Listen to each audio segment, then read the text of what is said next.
காஞ்சிபுரம் மாவட்டம் உத்திரமேரூர் வட்டம் doctor APJ Abdul Kalam மக்கள் பொதுநல அமைப்பு முதன்மை செயலாளர் பி. களத்தூர் பகுதியைச் சேர்ந்த களத்தூர் டாக்டர் ஆர். விஜயகுமார் வழக்கறிஞர் அவர்கள் டாக்டர் ஏபிஜே அப்துல் கலாம் மக்கள் பொதுநல அமைப்பு மற்றும் அரசு அறிஞர் அண்ணா நினைவு புற்றுநோய் மருத்துவமனை இணைந்து மாபெரும் இரத்த தான முகாமில் கலந்து கொண்டு 45வது முறையாக இரத்த தானம் கொடுத்து சாதனை படைத்துள்ளார்.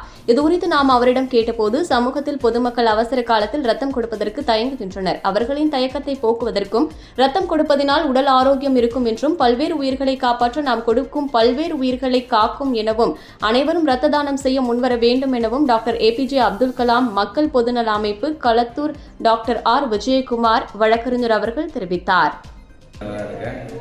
நான் இது 45வது முறையாக ரத்த தானம் கொடுக்குறேன்.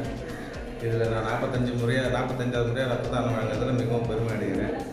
ஏன்னா என்னால் ஒரு 45 உயிர்களை காப்பாற்றப்பட்டிருக்கு. இன்னும் என்னுடைய பணி தொடரும் என்பதை இதன் மூலம் நான் தெரிவித்துக் கொள்கிறேன். வந்துடணும். ஓகேண்ணா. போயிடணும் போனோம்ண்ணா போயிடலாமாடா.